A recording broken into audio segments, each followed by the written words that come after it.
إن الحمد لله نحمده ونستعينه ونستغفره ونعوذ بالله من شرور أنفسنا ومن سيئات أعمالنا من يهده الله فلا مضل له ومن يضلله فلا هادي له وأشهد أن لا إله إلا الله وحده لا شريك له وأشهد أن محمدا عبده ورسوله صلى الله تعالى عليه وعلى آله وصحبه وسلم تسليما كثيرا أما بعد فأعوذ بالله من الشيطان الرجيم بسم الله الرحمن الرحيم لم يكن الذين كفروا من أهل الكتاب والمشركين منفكين حتى تأتيهم البينة رسول من الله يتلو صحفا مطهرة فيها كتب قيمة মহান আল্লাহর সমস্ত প্রশংসা যে আল্লাহ আমাদেরকে মুসলিম করেছেন, আমাদেরকে তৌফিক দান করেছেন আল কোরআনের প্রতি ঈমান নিয়ে আসার।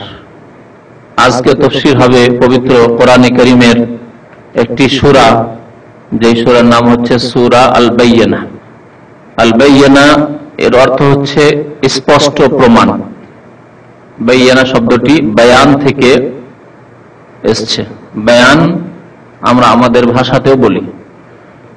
আমাদের দেশে অনেকে বলে ওয়াজ বা বক্তব্যকে বয়ান হবে, ও বায়ান থেকে বয়ান বিকৃত করে আমাদের দেশের মানুষ বলে বয়ান হবে। বায়ান থেকে বাইয়িনা। বায়ান মানে কোনো জিনিসকে স্পষ্ট করা, বর্ণনা করা, খুলে পেশ করা।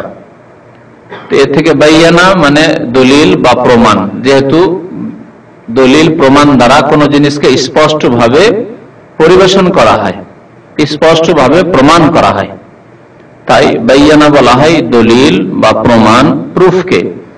তো এই সূরায় প্রথম আয়াতের শেষ অক্ষর হচ্ছে আল বাইয়িনা। লাম ইয়াকুনিল্লাযীনা কাফারু মিন আহলিল কিতাবি ওয়াল মুশরিকিন মুনফাক্কিন হাত্তা তা'তিয়াহুমুল বাইয়িনা। এই আল বাইয়িনা শব্দটিকে নিয়ে এই সূরার নামকরণ হয়েছে সূরাতুল বাইয়িনা।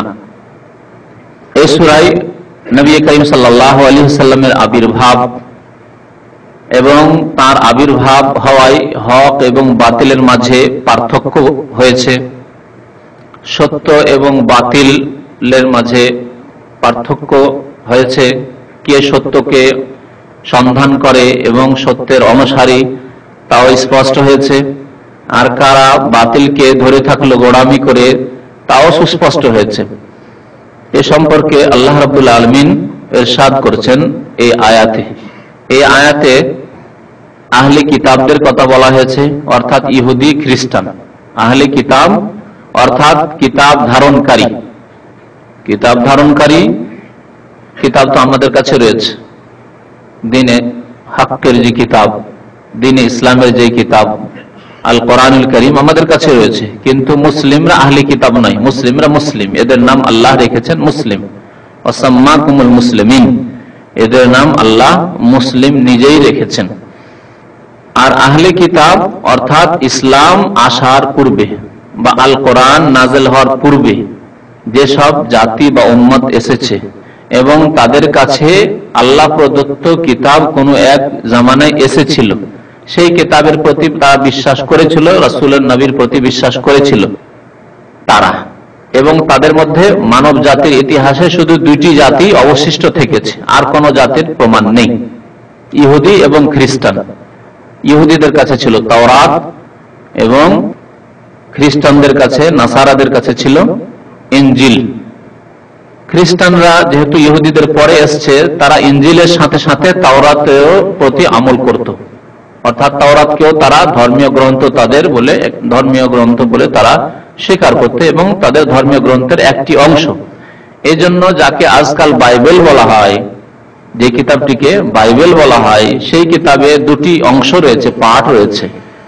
একটির নাম হচ্ছে পুরাতন অনুশাসন বা ওল্ড টেস্টামেন্ট, আর আরেকটির নাম হচ্ছে নতুন অনুশাসন অর্থাৎ নিউ টেস্টামেন্ট। আরবিতে বলা হয় আল আহদুল কাদিম, আল আহদুল জাদিদ। আহদুল কাদিম মানে পুরাতন অনুশাসন বা ওল্ড টেস্টামেন্ট, আল আহদুল জাদিদ মানে নতুন অনুশাসন বা নিউ টেস্টামেন্ট।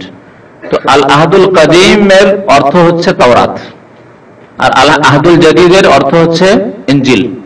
এই দুইটির সমষ্টির নাম হচ্ছে বর্তমান যুগে বাইবেল। যে বাইবেল বিকৃত অবস্থায়, আক্ষরিক বিকৃত এবং ব্যাপক হারে বিকৃত অবস্থায় ইহুদি খ্রিস্টানদের কাছে রয়েছে। ইহুদিরা ইনজিলের অংশটুকু মানে না, এটাও আপনাদের জেনে রাখার প্রয়োজন যে ঈসা আলাইহিস সালামের ওপর আল্লাহ ইনজিল নাযিল করেছেন। যেহেতু ঈসা আলাইহিস সালামকে ইহুদিরা রাসূল মনে করেন না, অস্বীকার করে, সুতরাং ইহুদিরা ইনজিলের প্রতি অর্থাৎ নিউ টেস্টামেন্ট বা নতুন অনুশাসনের প্রতি ঈমান রাখে না, বিশ্বাস করে না, সেটিকে আল্লাহ প্রদত্ত গ্রন্থ বলে বিশ্বাস করে না। ঈসা আলাইহিস সালামকে তারা নবী রাসূল বলে বিশ্বাস করে না। পক্ষান্তরে খ্রিস্টানরা ইনজিলকেও বিশ্বাস করে, তাওরাতকেও বিশ্বাস করে, যেহেতু দুটোর প্রতি ঈমান রাখে। আমরা কি করি? আমাদের মাঝে খ্রিস্টানদের মাঝে তফাৎ কি? খ্রিস্টানরা তাওরাত ইনজিল দুটোই বিশ্বাস রাখে, কিন্তু আল কোরআনে বিশ্বাসী নয়। আর আমরা আল কোরআনে বিশ্বাস করি এবং আল কোরআনের প্রত্যেকটি বিধান আমাদের জন্য মানা ফরজ। বাকি বাইবেল, তাওরাত, ইনজিলে যেসব কথা রয়েছে অবিকৃত যদি হয়, তাহলে সেগুলিকে মনে করি যে এগুলি আল্লাহ প্রদত্ত কিতাবের অংশ, অবিকৃত। আর যেটি বিকৃত হয়েছে আমরা বিশ্বাস রাখি যে তাতে অধিকাংশ ক্ষেত্রে বিকৃতি ঘটেছে। বিকৃতি আবার দুই প্রকার। কে বলতে পারেন বিকৃতি দুই প্রকার? আচ্ছা, কেউ বলতে পারবে? কত প্রকার বললাম? প্রকার মানে কমপক্ষে দুই তো দেখাতে হবে। বিকৃতি দুই প্রকারের, এক হচ্ছে অর্থের বিকৃতি, এক হচ্ছে অর্থের সাথে শব্দের বা অক্ষরের বিকৃতি। তো তাওরাতে বা ইনজিলে, বাইবেলে শব্দের বিকৃতি ঘটেছে এবং অর্থেরও বিকৃতি ঘটেছে। কোরআনে কারীমকে আল্লাহ রাব্বুল আলামিন শব্দের বিকৃতি থেকে সুরক্ষা দান করেছেন, হেফাজত করেছেন। কোরআনে কারীমে আল্লাহ স্পষ্ট এই ইরশাদ ঘোষণা করেছেন, ইন্না নাহনু নাযালনা যিকরা ওয়া ইন্না লাহু লাহাফিজুন। আমি আল কোরআন যিকর নাযিল করেছি। আল কোরআনের তাফসীর যদিও কোরআনের সাথে সাথে হাদিসও, যিকর মানে উপদেশ কোরআনে রয়েছে, হাদিসও রয়েছে। কোরআন এবং হাদিস আল্লাহ প্রদত্ত এবং আমি তার সুরক্ষা করব, হেফাজত করব। স্বয়ং আল্লাহ দায়িত্ব নিয়েছেন। কাকে দিয়ে করবেন সেটা আল্লাহর কাজ। আজকে আমাদের মতো মুসলিমদেরকে দিয়ে আল্লাহ করছেন।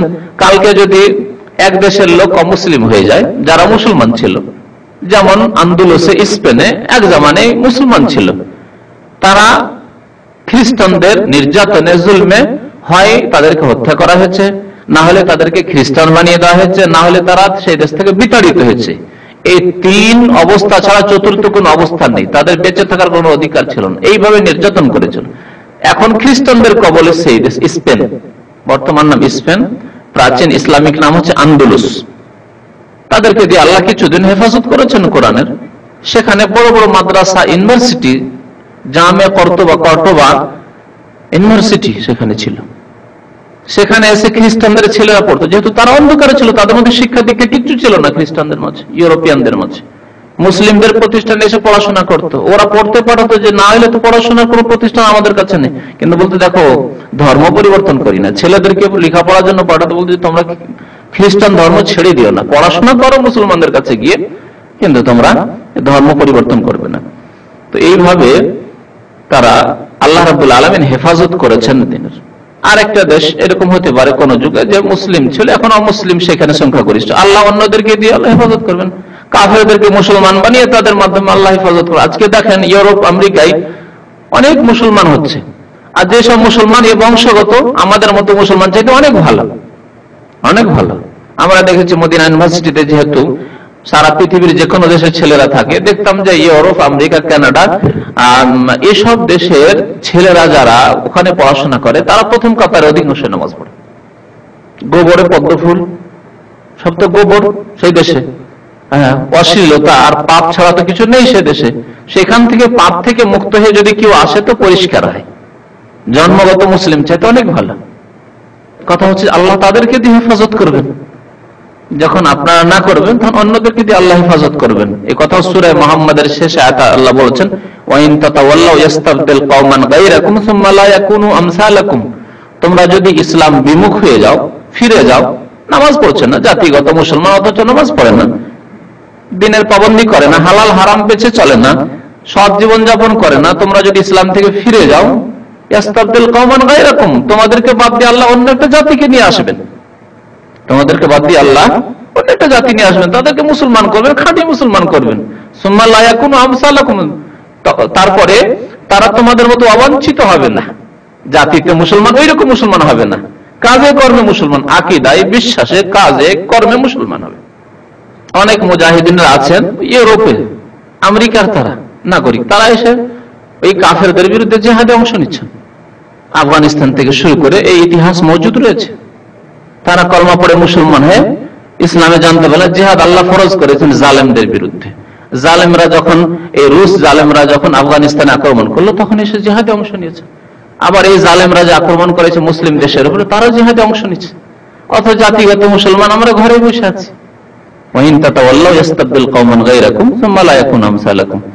তো কোনখানে পৌঁছিলাম? এইভাবে যে বিকৃতি দুই প্রকার। শব্দের বিকৃতি, এটি কোরআনে কেউ করতে পারেনি, পারবেও না। হাদিসে জাল, যদিও জাল হাদিসগুলোর মধ্যে চেষ্টা করেছে এক শ্রেণীর লোকেরা, কিন্তু তাও করতে পারেনি, হাদিসেও পারেনি। যেহেতু মুহাদ্দিসিন কেরামরা জাল হাদিসগুলিকে স্পষ্ট করে আলাদা করে দিয়েছেন, নির্ণয় করে দিয়েছেন যে এগুলি জাল হাদিস। যাদের কাছে আল্লাহ জ্ঞান দিয়েছেন, হাদিসের পাণ্ডিত্য দিয়েছেন, তারা বুঝে যে কোনগুলি জাল হাদিস বা জয়ীফ দুর্বল হাদিস। তাহলে ইসলামে শব্দের পরিবর্তন করতে পারেনি ইসলামের শত্রুরা, কিন্তু অর্থের পরিবর্তন করেছে। ইসলাম বিরোধী যেসব ফিরকা, দল উপদল সৃষ্টি হয়েছে মুসলিমদের মাঝে, যেমন কবর পূজারী, মাজার পূজারী, মিলাদ করাই বিদআতপন্থীরা, এরা কোরআন এবং হাদিসের অর্থের বিকৃতি করে তারা বলে মিলাদ কোরআনে আছে, কবর মাজারে চাদর চড়া কোরআন হাদিসে আছে, কাবা শরীফের উপরে চাদর চড়াচ্ছে, তা আমরা পীর সাহেবের মাজারে চড়ালাম তো হইল কি? বুঝতে পারছেন? তো এইভাবে তারা অর্থের বিকৃতি হয়তো কোন কোন ক্ষেত্রে ঘটাবার চেষ্টা করেছে, কিন্তু তারা আলহামদুলিল্লাহ কামিয়াব হবে না। সৎপন্থী একটি দল চিরদিন এই উম্মতের উপর উম্মতের মধ্যে কায়েম থাকবে। এই উম্মতে মুসলিমার আরেকটি বৈশিষ্ট্য যে এই উম্মতে একটি দল সব সময় হকের উপর জয়ী হয়ে কায়েম থাকবে। সহিহ বুখারী হাদিস, লা তাযালু তায়েফাতুম মিন উম্মতি যাহিরিনা আলাল হাক্কি লা ইয়াদুররুহুম মান খাযালাহুম হাত্তা তাকুমাস সাআহ। এই উম্মতে একটি দল সর্বদা জয়ী হয়ে, জাহিরিন আলাল হক, হকের উপর সত্যের উপর প্রতিষ্ঠিত হয়ে জয়ী থাকবে। কাফের জালেমের বিরুদ্ধে সবসময় সোচ্চার থাকবে, তারা জিহাদ ফি সাবিলিল্লাহ করবে, তারা নিজের ব্যক্তি জীবনে দিনকে প্রতিষ্ঠিত করবে, পারিবারিক জীবনে, সামাজিক জীবনে, সার্বিক জীবনে তারা জয়ী থাকবে। তারা যদিও দল ছোট, কিন্তু তারা হকের উপর থাকবে, কোরআন এবং সুন্নাহর উপর কায়েম থাকবে। লা ইয়াদুররুহুম মান খাযালাহুম, তাদেরকে যারা লাঞ্ছিত করতে চাইবে কোনো ক্ষতি করতে পারবে না, তাদের কোন রকমের ক্ষতি সাধন করতে পারবে না। হাত্তা তাকুমাস সাআহ, কিয়ামত পর্যন্ত এই দলটি কায়েম থাকবে। এটি মুসলিম উম্মতের বৈশিষ্ট্য। পক্ষান্তরে ইহুদি নাসারাদের মধ্যে একটিও ভালো দল নেই, মানে তাওহীদপন্থী, একত্ববাদপন্থী কেউ নেই। তাদের মধ্যে শিরক ঢুকেছে, এক আল্লাহর জায়গায় তিন আল্লাহ সবাই বিশ্বাস করে তাদের মধ্যে। একত্ববাদ বলে খ্রিস্টানদের মধ্যে কিছু নেই। বিকৃতি ঘটেছে, তাদের কাছে অরিজিনাল ইনজিল বা তাওরাত নেই তাদের কাছে। যদি তাদের একটি দল হকের উপর থাকতো, সত্যের উপর থাকতো, তাহলে কমপক্ষে অবিকৃত তাওরাত, ইনজিল, বাইবেল তো কোনো একটি দলের কাছে থাকতো। হ্যাঁ, যদিও সংখ্যা লঘিষ্ঠ হোক না কেন, কিন্তু তাদের কাছে তো এইরকম একটা থাকা উচিত ছিল, নেই, কারো কাছে নেই, সব বিকৃত, সব বিকৃত তাদের কাছে। যখন বিকৃত হয়ে গেছে তখন সেই ধর্মগুলি ওয়াকেজও হয়ে গেছে। এই পরিস্থিতি যখন হলো আজকে থেকে 1400 বছর পূর্বে, তার পূর্বেই আল্লাহ রাব্বুল আলামিন দেখা যায় পৃথিবীতে আর তাওহীদবাদী কেউ নেই। যাদের কাছে রাসূল পাঠিয়েছিলাম মুসা, ঈসাকে, যাদের কাছে কিতাব পাঠিয়েছিলাম তাওরাত, ইনজিল, আহলে কিতাব, তারাই তাদের দিনকে বিকৃত করে দিয়েছে। সুতরাং সঠিক ইবাদত করার কেউ নেই, আল্লাহর সঠিক ইবাদত করবে এরকম আর পৃথিবীতে কেউ নেই। ইহুদি নাসারা এরা ছিল হকের কাছাকাছি, কিন্তু এরাই তাদের ধর্মকে বিকৃত করে দিয়েছে, এদের ধর্ম যাজকরা। বাকি এদের ছাড়া আর কি আছে? পুত্তলিক, মুশরিক। উপমহাদেশে হিন্দু, অখণ্ড ভারতে, সেই জামানায় ভারত ছিল, হিন্দ ছিল, হিন্দ নবী সাল্লাল্লাহু আলাইহি ওয়াসাল্লামের জামানায় হিন্দ ছিল, তখন তারা হিন্দু, পৌত্তলিক। এবং আরবের মুশরিকরা এরাও হিন্দুদের মতো পৌত্তলিক, পুতুল পূজারী। জি, তাহলে পৃথিবীর চিত্র ছিল এই। আল্লাহর ইবাদত যে সঠিকভাবে করবে এইরকম কোন লোক ছিল না, কোন দল ছিল না। যার ফলে আল্লাহ রাব্বুল আলামিন যে শেষ নবী পাঠাবেন, ওই রকমের পরিস্থিতি এখন তৈরি হয়েছে।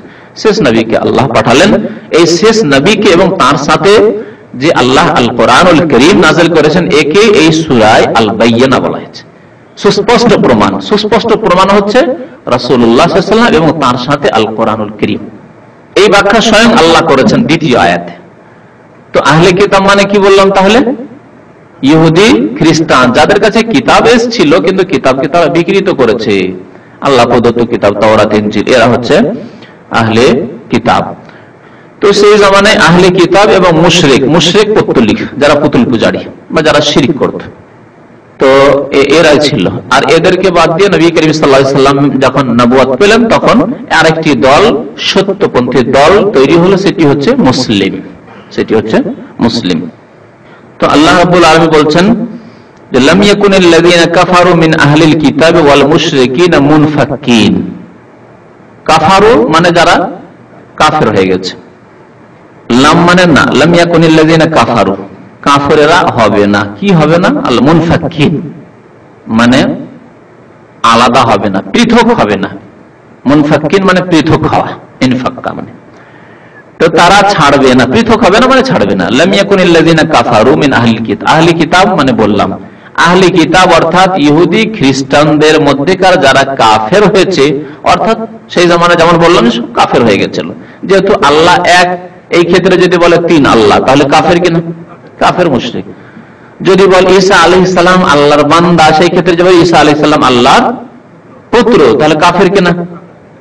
লাকাদ কাফারাল্লাযীনা ক্বালু ইন্নাল্লাহা ওয়াল মাসীহু ইবনু মারইয়াম, আল্লাহ বলেন তারা কাফের হয়ে গেছে যারা বলে যে ঈসা আলাইহিস সালাম হচ্ছে ইলাহ, আল্লাহ ইলাহ মানে ইলাহর পুত্র, ইলাহ হয়ে গেছে, তারা কাফের। আল্লাহ কাফের বলে তাদেরকে ঘোষণা করেছেন। আহলে কিতাব হলেও ইহুদি খ্রিস্টানদেরকে আল্লাহ কাফের বলে ঘোষণা করেছেন। আহলে কিতাবদের মধ্যেকার যারা কাফের হয়েছে, ওয়াল মুশরিকিন এবং যারা পৌত্তলিক, আরবের মুশরিক অথবা ভারতের মুশরিকিন, মুনফাকিন এরা ছেড়ে দেবে না, অটল থাকবে। লাম ইয়াকুনিল্লাযীনা কাফারু মিন আহলিল কিতাব ওয়াল মুশরিকিনা মুনফাকিন, এরা ছেড়ে দেবে না মানে অটল থাকবে। কিসের উপর? তাদের কুফরের উপর, শিরকের উপর, তাদের বাতিলের উপর। হাত্তা তাতিয়াহুমুল বাইয়িনা, যতদিন পর্যন্ত, হাত্তা মানে যতক্ষণ বা যতদিন, হাত্তা এমন কি যা আমরা বলি, যতক্ষণ পর্যন্ত তাতিয়াহুম না এসে যাবে তাদের কাছে, আতা মানে আশা, তাতিয়াহুম তাদের কাছে না এসে যাবে কি? আল বাইয়িনা, সুস্পষ্ট প্রমাণ যতক্ষণ তাদের কাছে না এসে যাবে ততক্ষণ তারা কুফরের উপর থাকবে, শিরকের উপর অটল থাকবে, ছাড়বে না। এই সুস্পষ্ট প্রমাণ বা আল বাইয়িনা কি? দ্বিতীয় আয়াতে আল্লাহ স্বয়ং এর ব্যাখ্যা করছেন, রাসূলুম মিনাল্লাহ ইয়াতলু সুহুফান মুতাহহারা ফিহা কুতুবুন কাইয়্যিমা। সুস্পষ্ট প্রমাণ হচ্ছে আল্লাহর পক্ষ থেকে একজন রাসূল, তিনি হলেন মুহাম্মদ সাল্লাল্লাহু আলাইহি ওয়াসাল্লাম, যিনি শেষ রাসূল আসা পর্যন্ত ইহুদি নাসারারা এবং মুশরিক, আরবের মুশরিকরা, ভারতের মুশরিকরা, এরা অটল থাকবে একবারে, তাদের সর্বসম্মতিক্রমে সবাই তাদের বাতিলের উপর থাকবে। কিন্তু নবী আসার পরে কি হবে? পরে আল্লাহ বলছেন, যতক্ষণ নবী না এসেছেন শেষ নবী, ততদিন পর্যন্ত সবাই একমত। মক্কার মুশরিকরা সবাই শিরক করত, ইহুদি নাসারা সবাই তাদের কিতাবকে বিকৃত করে, সে বিকৃত কিতাব এবং বিকৃত ধর্ম পালন করত, তাকে ধর্ম মনে করত। রাসূল মিনাল্লাহ, এই সুস্পষ্ট প্রমাণ হচ্ছে আল্লাহর পক্ষ থেকে একজন রাসূল মুহাম্মদ সাল্লাল্লাহু আলাইহি ওয়াসাল্লাম। তিনি কি করেন? তার সাথে কি নিয়ে এসেছেন? ইয়াতলু সুহুফান মুতাহহারা, যিনি তিলাওয়াত করেন। ইয়াতলু তিলাওয়াত করা, এখান থেকে আমরা কোরআনকে তিলাওয়াত করা, আমাদের ভাষায় বলি না আমরা কোরআন তিলাওয়াত। তিলাওয়াত মানে কি আসলে?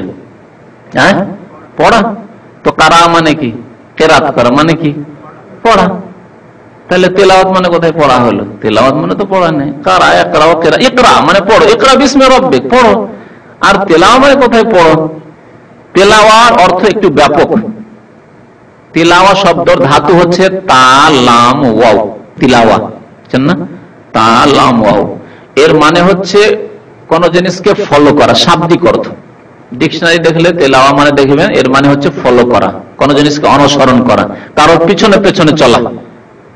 আরবি যারা আরবি পড়ছেন, এখানে আরবি কোর্সে, তারা দেখেছেন তালি, দেখেছেন তালি মানে নিম্নের, তালি মানে নিম্নের এই প্রশ্নের উত্তর দাও, আজেব আনিল আসেলা তালিয়া, নিম্নের প্রশ্নের উত্তর দাও। তালি, এই যে তেলাওয়া থেকে তালি মানে নিম্নের, তার নিম্নের কেন? ফলো করছে, পরে আসছে, যে পিছনে পিছনে চলে, যে ফলো করে কাউকে, একজন আগে আগে হাঁটছে, সামনের দিকে যাচ্ছে, আরেকজন পিছনে পিছনে, সে তো তাকে ফলো করে, ঠিক না? সে হচ্ছে তালি।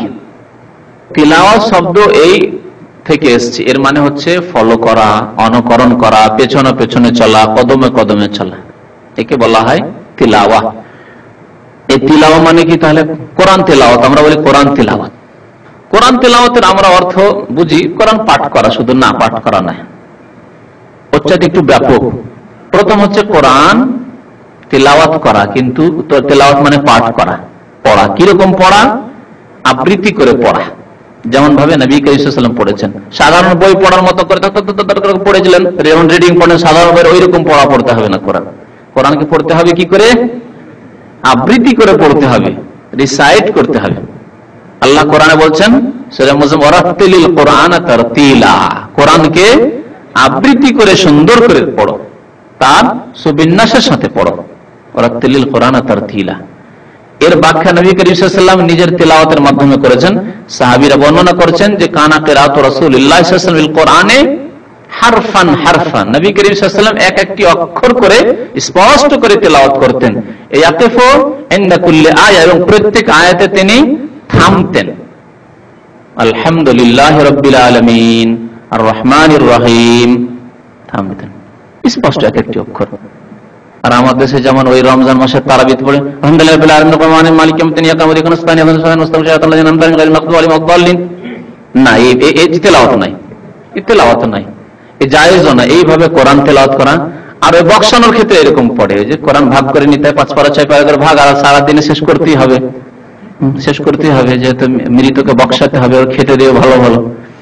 তো এই যে ব্যবসা, এও তেলাওয়াত নাই। প্রথম কথা, এ তো ভাড়াতে, এই জন্য ইবাদত নাই, ইবাদত নাই তো কোনো সওয়াবও নাই। কোরআন তেলাওয়াত ইবাদত কেনা? আর ইবাদতে যদি পয়সা না হয় তো ইবাদত হবে? হ্যাঁ, না ভাড়া হবে? ভাড়া হলে নাকি পাবে না, দুনিয়ার ভাড়া নিলেন, দুনিয়া পেলেন। তাহলে কেউ যদি বলে ঠিক আছে তোমার বাবার জন্য আমি নামাজ পড়তে, আচ্ছা যারা এই কোরআন খানি করায় মরার নামে, তাদেরকে আমি একটা প্রশ্ন করি, আমরা নামাজ পড়তে কেন লাগান না?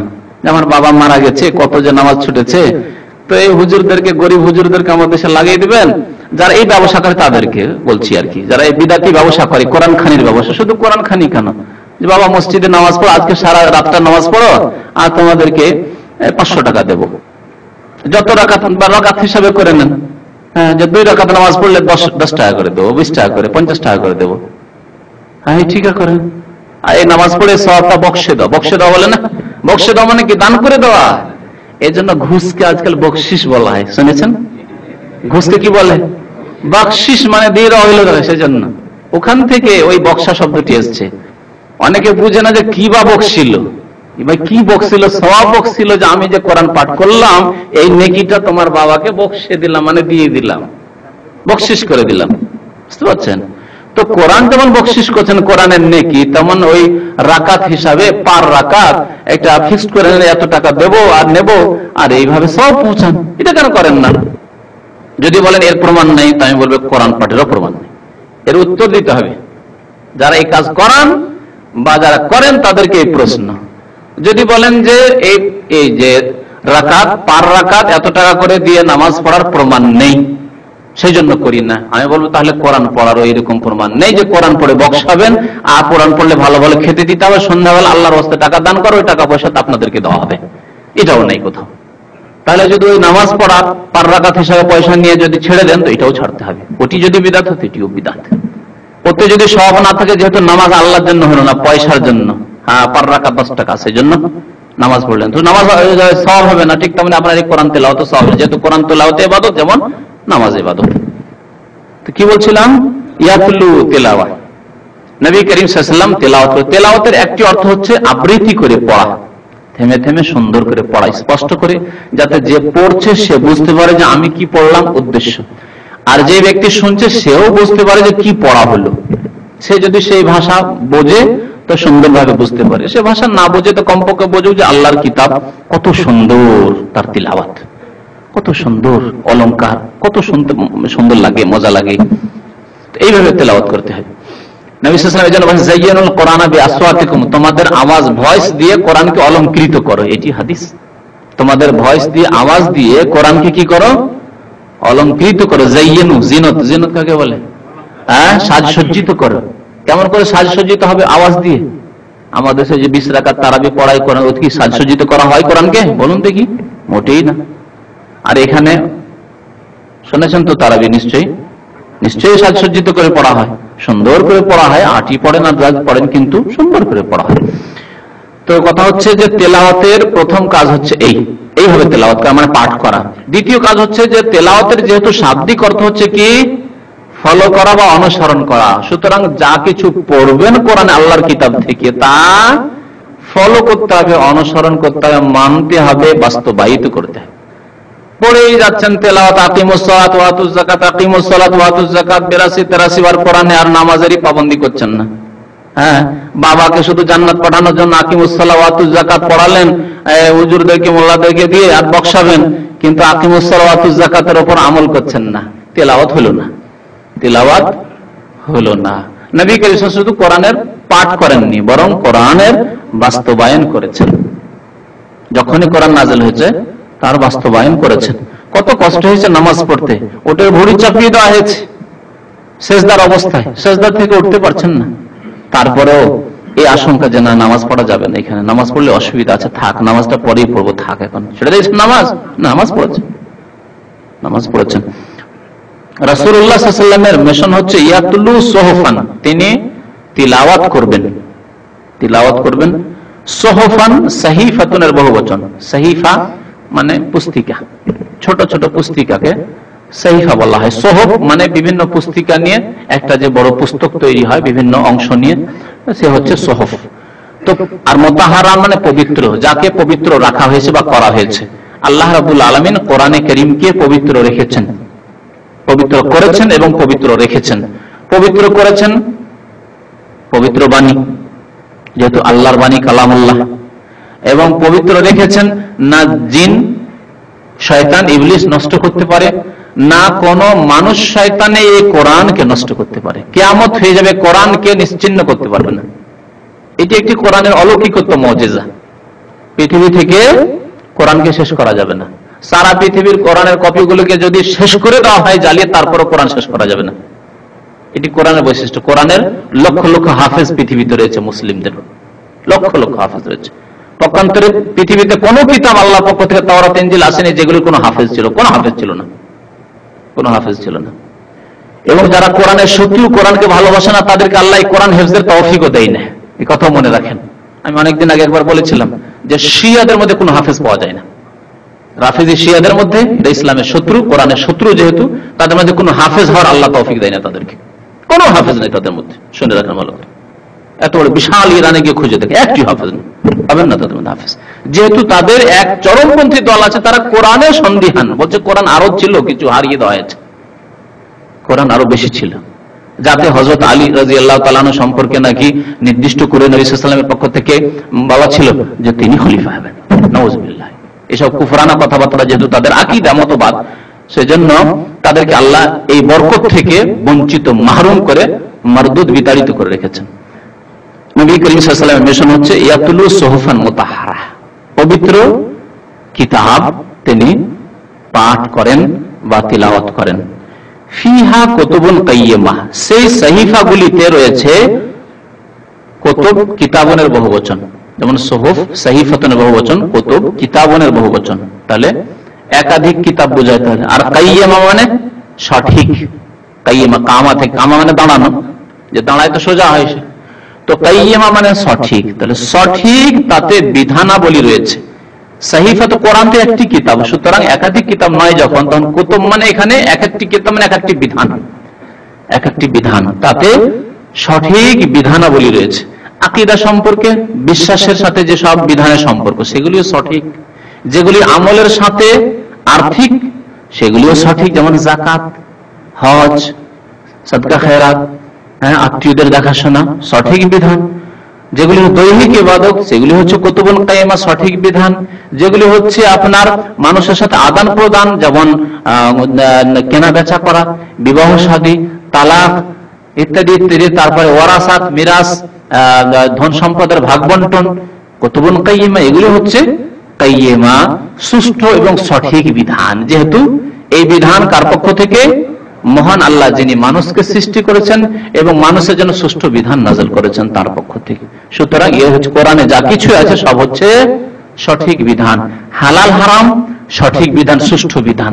যা মানুষের জন্য উপকারী তা আল্লাহ হালাল করেছেন, যা অপকারী এক বর্তমানে অথবা ভবিষ্যতে, এই পৃথিবীতে ভবিষ্যতে অথবা পরকালে, সেসব জিনিসকে আল্লাহ হারাম করেছেন। আপনার জন্য হয়তো সাথে সাথে ক্ষতি সাধন করবে, অথবা কিছুক্ষণ পরে, কিছুদিন পরে হয়তো আপনার ক্ষতি করবে, অথবা পরকালে ক্ষতি করবে, এইরকম জিনিসকে আল্লাহ হারাম করেছেন। তাহলে এসব বিধান কি সঠিক এবং সুষ্ঠু বিধান নয়? যেসব ভাইরা সিগারেট খায়, ধরে নেন মদ খায় বা সিগারেট খায়, সিগারেটকে হালকা মনে করে খায়, মদ খেতে একটু বড় মনে করে যে হ্যাঁ মদ তো হারাম, কিন্তু সিগারেট মাকরুহ। বলেন সিগারেটে ক্ষতি আছে কি নেই? বর্তমানেও ক্ষতি, ভবিষ্যতে কি আরো বেশি ক্ষতি। দুনিয়াতেই যখন ক্ষতি, তো পরকালে তার পরিণতি বা কি হতে পারে, বুঝতে পেরেছেন? সুতরাং এমন জিনিস কোনদিনই আল্লাহ হালাল করতে পারেন না। নবী করিম সাল্লাল্লাহু আলাইহি ওয়াসাল্লাম সম্পর্কে আল্লাহ ঘোষণা করে বলছেন যে নবী সাল্লাল্লাহু আলাইহি ওয়াসাল্লাম কি করেন? ইউহিল্লু লাহুমুত তাইয়্যিবাত ওয়া ইউহাররিমু আলাইহিমুল খাবাইস। তাদের জন্য তাইয়্যিবাত, যেগুলো পাক পবিত্র জিনিস, উপকারী জিনিস, সেগুলিকে হালাল তিনি করেন, হালাল ঘোষণা করেন আল্লাহর পক্ষ থেকে। ওয়া ইউহাররিমু আলাইহিমুল খাবাইস, যেগুলো খাবিস জিনিস, নাপাক, অপবিত্র বা ক্ষতি সাধনকারী, সেগুলিকে তিনি হারাম বলে ঘোষণা করেন আল্লাহর পক্ষ থেকে। তো এই কোরআন তিনি নিয়ে এসেছেন, যেই কিতাব তিনি পাঠ করেন, তেলাওয়াত করে শোনান, নিজে তেলাওয়াত করেন, নিজে তার উপর আমল করেন এবং মানুষকে তেলাওয়াত করে শোনান, মানে সেই দিনের সেই কিতাবের তাবলীগ করেন, প্রচার করেন, সেই কিতাবের দিকে মানুষকে আহ্বান করেন, দাওয়াত দেন। ইয়াতলু সুহুফান মুতাহহারা, ইয়াতলুর তার এতগুলি অর্থ, নিজে তেলাওয়াত করা, নিজে বাস্তবায়ন করা, এবং নবী সাল্লাল্লাহু আলাইহি ওয়াসাল্লামের যেহেতু মিশন ছিল মানুষকে দাওয়াত আহ্বান করা, তিনি অন্যের জন্য তেলাওয়াত করেন। নবী সাল্লাল্লাহু আলাইহি ওয়াসাল্লামের তরিকাই ছিল, নতুন কোন বিধান নাযিল হলো জানিয়ে দিলেন লোকদেরকে, মুসলিমদের জানিয়ে দিলেন, আকীদার ক্ষেত্রে হলে মুসলিমদেরকে জানিয়ে দিলেন যে দেখো এই জান্নাত সম্পর্কে, জাহান্নাম সম্পর্কে, পরকাল সম্পর্কে, আকীদা ঈমান সম্পর্কে, কালিমা লা ইলাহা ইল্লাল্লাহ সম্পর্কে আয়াত নাযিল হয়েছে, তাদেরকে জানিয়ে দিলেন, দাওয়াত, তাদেরকে আহ্বান করলেন। তো রাসূলুল্লাহ সাল্লাল্লাহু আলাইহি ওয়াসাল্লামকে এখানে আল বায়িনা বলা হয়েছে, সুস্পষ্ট প্রমাণ। ওয়ামা তাফাররাকাল্লাযিনা উতুল কিতাবা ইল্লা মিন বাদি মা জাআতহুল বায়িনা। এখন প্রশ্ন উঠতে পারে স্বাভাবিক যে নবী সাল্লাল্লাহু আলাইহি ওয়াসাল্লামের আবির্ভাব পর্যন্ত আহলে কিতাব অর্থাৎ ইহুদি, খ্রিস্টান, মুশরিক, পৌত্তলিক, এরা কি থাকবে?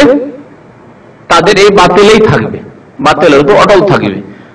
কিন্তু যখন নবী সাল্লাল্লাহু আলাইহি ওয়াসাল্লাম চলে আসলেন, আল বায়িনা চলে আসলো, অর্থাৎ কোরআন নাযিল হলো, নবী করিম সাল্লাল্লাহু আলাইহি ওয়াসাল্লাম রাসূল হলেন, তখন তাদের পরিস্থিতি কি হবে? আল্লাহ বলছেন তখন দুই ভাগে বিভক্ত হয়ে গেল তারা। আহলে কিতাব ইহুদি দুই ভাগে ভাগ হয়ে গেল, খ্রিস্টান দুই ভাগে ভাগ হয়ে গেল, মুশরিকরা দুই ভাগে ভাগ হলো। আল্লাহ কোরআনে এক জায়গায় বলছেন ফামিনহুম মান আমানা ওয়া মিনহুম মান কাফার। তাদের মধ্যে কেউ তো শুনে বিশ্বাস করলো, ঈমান নিয়ে আসলো যে রাসূল হয়েছেন, এই রাসূলের তো প্রতীক্ষায় ছিলাম, ইন্তজারে অপেক্ষায় ছিলাম, ঈমান নিয়ে আসলো। ওয়া মিনহুম মান কাফার, আর কেউ অস্বীকার করলো, কাফের হইল। এই দুই ভাগে বিভক্ত হইল। সেই কথা আল্লাহ এখানে বলছেন ওমা তাফাররাকাল্লাযিনা উতুল কিতাব। বিশেষ করে এখানে আহলি কিতাবদের কথা বলেছেন, মুশরিকদের কথা বলেননি। কেন বলেননি সেটা পরে বলছি। আল্লাহ বলছেন তাফাররাকা মানে বিচ্ছিন্ন হওয়া। এখান থেকে ফিরকা, দল উপদলকে যারা বিচ্ছিন্নতা করে বা দল সৃষ্টি করে, এগুলোকে ফিরকা বলা হয়। সঠিক দল যেটা নবী সাল্লাল্লাহু আলাইহি ওয়াসাল্লামের দল, সাহাবায়ে কেরামদের দল, এই দল থেকে গিয়ে আলাদা আলাদা লেভেল লাগিয়ে যারা দল তৈরি করেছে, নামকরণ করেছে, এগুলোকে ফিরকা বলা হয় ইসলামে। কি বলা হয় এগুলোকে? ফিরকা বলা হয়। নবী সাল্লাল্লাহু আলাইহি ওয়াসাল্লাম এবং সাহাবায়ে কেরামদের নাম চিশতি ছিল কি? কাদরি ছিল? মুজাদ্দিদি ছিল? হ্যাঁ, কোন তরিকতে এসব সরসিনা চরমনা এসব ছিল?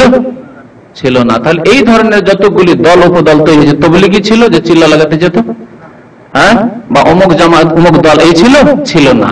তাহলে এইভাবে যেসব দল নিজের একটা একটা লেভেল লাগিয়েছে, এগুলো হচ্ছে ফিরকা। এগুলোকে আরবি ভাষায় বলা হয় ফিরকা। ফিরকা মানে পৃথক হয়ে যাওয়া। নবী সাল্লাল্লাহু আলাইহি ওয়াসাল্লাম এবং সাহাবায়ে কেরামদের যে আদর্শ ছিল, সেই আদর্শকে পৃথক পৃথক গিয়ে একটা করে নাম লাগালো যে না হানফি হইতেই হবে, শাফি হইতেই হবে, মালিকি হইতেই হবে, অমুক হইতেই হবে, চিশতি হইতেই হবে, এই তরিকত কোন একটা তরিকত মানতেই হবে, অন্য একটা মাযহাব মানা ফরজ হয়ে গেল। এর একটা করে লেভেল নিয়ে পৃথক হয়ে গেল, এদেরকে বলা হয় ফিরকা। এদেরকে বলা হয় ফিরকা। নবী সাল্লাল্লাহু আলাইহি ওয়াসাল্লাম 73 ফিরকার কথা বলেছেন যে আমার উম্মতের 73 ফিরকা হবে, আর সবগুলি পথভ্রষ্ট হবে একটি ফিরকা ছাড়া, একটি জামাত ছাড়া। সেটির নাম ফিরকা না, যেহেতু তারা সাহাবায়ে কেরামদের সাথে আছে, ওর নাম হচ্ছে জামাত। তারা চায় যে সবাই জামাতবদ্ধ হয়ে থাক। কাদের সাথে? আল্লাহ রসুলের তরিকা এবং সাহাবায়ে কেরামের তরিকার উপর। সুতরাং তার নাম হচ্ছে জামাত, আর বাকিগুলোর নাম জামাত নয়, এগুলো ফিরকা। পৃথক, ফিরকা মানে পৃথক হয়ে যাওয়া, পৃথক পৃথক হয়ে গেছে। এই কথাটা যদি ভালো করে বুঝে নেন যে ফিরকা আর জামাতের তফাৎ কি, তাহলে আপনার ব্রেনের ওয়াশ হয়ে যাবে যথেষ্ট। আপনি ফিরকার অন্তর্ভুক্ত হবেন না, জামাত ভুক্ত হবে।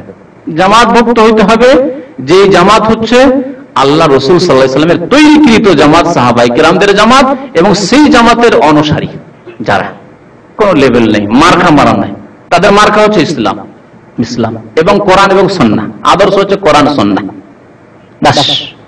আর তারপরে যা বলছেন না এও মানতে হবে, তরিকত মানতে হবে, মারিফত হইতে হবে, তাহলে হাকিকত হাসিল হবে, এই সব যে বলে এগুলি হচ্ছে ফিরকা। এইসব ফিরকা 73 ফিরকা, এবং এদেরকে সুসংবাদ দিয়েছেন যে সমস্ত জাহান্নামে চলে যাবে। যারা ফিরকাবাজি করবে, ফিরকাবন্দি করবে, তারা পথভ্রষ্টতায় রয়েছে।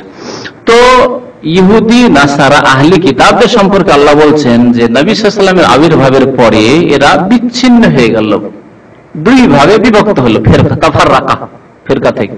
ওমা তাফাররাকাল্লাযিনা উতুল কিতাব, যাদেরকে কিতাব দেওয়া হয়েছিল, উতু মানে দেওয়া হয়েছিল, যাদেরকে কিতাব দেওয়া হয়েছিল অর্থাৎ ইহুদি এবং খ্রিস্টান, তারা বিচ্ছিন্ন হয়নি। কিন্তু কখন বিচ্ছিন্ন হলো? ইল্লা মিন বাদে মা জাআতহুমুল বাইয়িনা, তাদের কাছে বাইয়িনা আসার পরে, অর্থাৎ বাইয়িনা তাফসীর আগে হয়ে গেছে, রাসূলের আগমনের পরে, কোরআন এসে যাওয়ার পরে। রাসূলুল্লাহ সাল্লাল্লাহু আলাইহি ওয়াসাল্লামের উপর কোরআন নাযিল হয়ে গেল, যখন তিনি প্রকাশ পেয়ে গেল যে তিনি শেষ রাসূল হয়ে এসেছেন 40 বছর বয়সে, তখন তারা বিচ্ছিন্ন হয়ে গেল, তাফাররাকা, বিভক্ত হয়ে গেল। তো আহলে কিতাবরা, ইহুদি খ্রিস্টানরা বিভক্ত হয়নি, মানে সবাই বাতিলপন্থী ছিল, বিভ্রান্তির শিকার হয়ে গেছিল। কিন্তু বিভক্ত হলো কখন গিয়ে? যখন তাদের কাছে সুস্পষ্ট প্রমাণ চলে আসলো, অর্থাৎ প্রিয় নবী মুহাম্মদ রাসূলুল্লাহ সাল্লাল্লাহু আলাইহি ওয়াসাল্লাম, তার সাথে সাথে কোরআন চলে আসলো, তখন তারা বিভক্ত হয়ে গেল। কিভাবে বিভক্ত হলো? মুমিন কাফের, মুমিন কাফের। কিরকম মুমিন কাফের? যেহেতু তাদেরকে আদেশ করা হয়েছে যে শেষ রাসূল আসেন সারা বিশ্বের মানুষের জন্য, সারা বিশ্বের মানুষের জন্য, আরবদের জন্য, অনারবদের জন্য, শ্বেতাঙ্গের জন্য, কৃষ্ণাঙ্গের জন্য, সবার জন্য আসবে, তার প্রতি ঈমান নিয়ে আসতে হবে। এই সুসংবাদ তাদের কিতাবে ছিল, এই সুসংবাদ হযরত ঈসা আলাইহিস সালাম দিয়েছেন, এই সুসংবাদ মুসা আলাইহিস সালাম দিয়েছেন। এই জন্য বাইবেলে ছিল যে কথা, কোরআনের সূরা সাফে আল্লাহ উল্লেখ করেছেন, মুবাশশিরাম বিরাসূলি ইয়াতি মিন বাদি ইসমুহু আহমদ। ঈসা আলাইহিস সালাম তার অনুসারীদেরকে বলেছিলেন যে আমি সুসংবাদ দিচ্ছি এক রাসূলের, ইয়াতি মিন বাদি, যিনি আমার পরে আসবেন, ইসমুহু আহমদ, তার নাম হবে আহমদ। নবী ঈসা আলাইহিস সালামের নাম মুহাম্মদ এবং আহমদ, মুহাম্মদ আহমদ। তার পরিবারের লোকেরা, কুরাইশের লোকেরা, তার আত্মীয় স্বজনরা মুহাম্মদ রেখেছিলেন, মহান আল্লাহ আকাশে তার নাম আহমদ রেখেছেন। মুহাম্মদ মানে যার অতি প্রশংসা করা হয়েছে, নবী করিম সাল্লাল্লাহু আলাইহি ওয়াসাল্লামের অতি প্রশংসা করা হয়েছে পৃথিবীতে। এইরকম কোন ব্যক্তি তো পৃথিবীতে না এসেছে, না আসবে, যার এত বেশি প্রশংসা এবং এত বেশি তার জন্য দোয়া করা হয়েছে, যার নাম আসতেই প্রত্যেক মুসলমান, আজকে পৃথিবীতে কোটি কোটি মুসলমান, তারা বলে সাল্লাল্লাহু আলাইহি ওয়াসাল্লাম, পিস বি আপন হিম, তার উপর দরুদ ও সালাম বর্ষিত হোক। জি, তো নবী করিম সাল্লাল্লাহু আলাইহি ওয়াসাল্লাম কোনখানে বলছিলাম? বাইয়ানা, নবী করিম সাল্লাল্লাহু আলাইহি ওয়াসাল্লাম হচ্ছেন বাইয়ানা। তো বাইয়ানা আসার পরে এরা ভাগ হয়ে গেল, কেউ ঈমান নিয়ে আসলো, সুসংবাদ তার সম্পর্কে দেওয়া হয়েছিল, তো ভাগ হয়ে গেল। কেউ স্বীকার করে ঈমান নিয়ে আসলো, যেহেতু তাদেরকে বলা হয়েছে যে শেষ নবী আসলে ঈমান নিয়ে আসবে, মুসলমান হয়ে গেল। যেমন অনেক খ্রিস্টান মুসলমান হয়েছে, অনেক ইহুদিদের মধ্যে অল্প সংখ্যক নবী করিম সাল্লাল্লাহু আলাইহি ওয়াসাল্লামের জামানায় মুসলমান হয়েছে।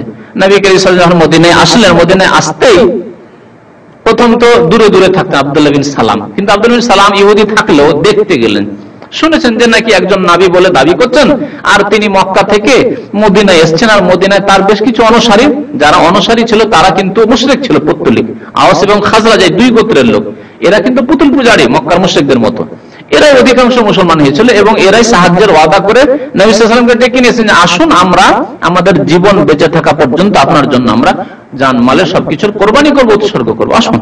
নবী সাল্লাল্লাহু আলাইহি ওয়াসাল্লাম হিজরত করে আসলেন। ইহুদিরা কেউ মুসলমান হয়নি তখন পর্যন্ত। আব্দুল্লাহ বিন সালাম বলছেন তিনি ইহুদিদের সবচেয়ে বড় আলেম ছিলেন, জ্ঞানী ছিলেন মদিনায়। ইহুদিরা বসবাস করতো, ইহুদিদের বরং 3টি গোত্র বসবাস করতো মদিনায় সেই যুগে। পরবর্তীতে তাদেরকে সেখান থেকে নির্বাসিত করা হয়েছে তাদের দুষ্টামির কারণে, যা ইসলামের ইতিহাসে রয়েছে। আব্দুল্লাহ বিন সালাম বলছেন যে নবী সাল্লাল্লাহু আলাইহি ওয়াসাল্লাম সম্পর্কে যখন শুনলাম যে এসেছেন, যাই একটু দেখে আসি, গেলাম দূর থেকে একটু দেখলাম। তো প্রথম যে দৃষ্টি পড়লো আমার তার উপর, তিনি বসেছিলেন এক জায়গায়, আর তার সাহাবীরা চারিদিক থেকে ঘিরে হালাকা হয়ে বসে রয়েছেন। দেখে চেহারাটি দেখে আমি উপলব্ধি করলাম যে ইন্না হাযাল ওয়াজহু লাইসা ওয়াজহু কাযযাব, এই মুখমণ্ডলটির চেহারাটি মিথ্যুকের মুখমণ্ডল হতে পারে না। প্রথম দেখতে আমি উপলব্ধি করলাম যে না, কথা সত্য বলবেন নিশ্চয়ই, এই চেহারা, এত সুন্দর চেহারা, আর মিথ্যা কথা তিনি বলবেন, আর এত কষ্ট স্বীকার করবেন খামাখাতে, কি জন্য তার আত্মীয় স্বজনরা তাকে পছন্দ করলো না? একটা হক যদি তার কাছে না থাকবে স্পষ্ট, তাহলে কেন এই সব কষ্ট তিনি স্বীকার করে নেবেন? মোটেই না। মানুষ কি এমনিতে কষ্ট স্বীকার করে যখন তার একেবারে গাঢ় বিশ্বাস হয়ে যায়, অটল বিশ্বাস, সেই বিশ্বাসকে কোটি টাকা দিয়েও খরিদ করা যায় না, তখন সে যে কোনো রকম কষ্ট স্বীকার করতে প্রস্তুত। মিথ্যা চেহারা হতে পারে না এই চেহারা। তারপরে আব্দুল্লাহ বিন সালাম বলছেন যে প্রথম যে কথাটি তার শুনলাম সেখানে গিয়ে, সেটি ছিল এই যে আইয়ুহান নাস, হে মানুষ। কিছু আদবের কথা নবী করিম সাল্লাল্লাহু আলাইহি ওয়াসাল্লাম তখন আলোচনা করছিলেন। আইয়ুহান নাস, হে মানুষ, তোমরা কি করো? আফসুস সালাম, বেশি বেশি সালামের প্রচার প্রসার করো, মানুষকে সালাম দাও, বেশি বেশি করে সালাম দাও মানুষকে, যেখানেই দেখা হোক না কেন সালাম দাও। এমনকি ছোট বাচ্চাদেরকে নবী করিম সাল্লাল্লাহু আলাইহি ওয়াসাল্লাম সালাম দিতেন। আফসুস সালাম, সালামের প্রচার প্রসার করো। ও আতিমুত তাআম, মানুষকে অন্ন দান করো, গরীব মিসকিন অভাবীদেরকে খাদ্য দান করো। ওয়াসিলুল আরহাম, আত্মীয়দের সাথে সুসম্পর্ক কায়েম রাখো, বজায় রাখো। আত্মীয়দের সাথে সুসম্পর্ক যাতে ঠিক থাকে, মানুষের সাথে সম্পর্ক খারাপ না হয়, বিশেষ করে আত্মীয়দের সাথে। কারোর সাথে সম্পর্ক খারাপ করা চলবে না, কিন্তু আত্মীয়দের হক রয়েছে। শুধু সুসম্পর্ক রাখাই না, এবং সুসম্পর্ক রাখার জন্য ধন সম্পদ আরো কিছু কোরবানি তাদের জন্য করতে হবে, আত্মীয়দেরকে দিতে হবে, যাতে সম্পর্ক বহাল থাকে। এখান থেকে গেলেন চাকরি বাকরি করে, আত্মীয় স্বজন যাই নামাজও নিয়ে যেতে পারলেন না, সুসম্পর্ক আপনি রাখতে চান কেমন করে? তাদের তো কিছু হক আছে, আর্থিক হক আছে তাদের। আপনার এমন আপন আত্মীয় যে যাদের দেখাশোনা আপনাকে করতে হবে, যাদের চিকিৎসার প্রয়োজন আছে, না চিকিৎসা করছেন না, শুধু কেমন আছেন, ভালো আছেন, বেশ, না যথেষ্ট নাই। সিলুল আরহাম, আত্মীয়তা যাদের সাথে সম্পর্ক রয়েছে সে সম্পর্ককে অটুট রাখবে। আর কি? ওয়াসাল্লু বিল-লাইলি ওয়ান-নাসু নিয়াম, যখন রাতে মানুষেরা ঘুমিয়ে থাকে তখন তোমরা কি করবে? তাহাজ্জুদের নামাজ পড়বে। তখন তাহাজ্জুদের নামাজ পড়ে, ফরজ তো পড়তেই হবে। এই আদেশ হচ্ছে কার জন্য? স্পেশাল লোকদের জন্য। স্পেশাল যারা হতে চাও, কিছু স্পেশালিটি রাখতে চাও, বিশেষ বৈশিষ্ট্য রাখতে চাও, আল্লাহর নৈকট্য এইভাবে হাসিল করতে চাও, সাধারণ ভাবে, সাধারণ বান্দা নয়, খাস বান্দা হতে চাও, তাহলে সাল্লু বিল-লাইলি ওয়ান-নাসু নিয়াম, মানুষ যখন নিয়াম থাকবে, ঘুমিয়ে থাকবে, তখন তোমরা নামাজ পড়ো, তাহাজ্জুদ পড়ো।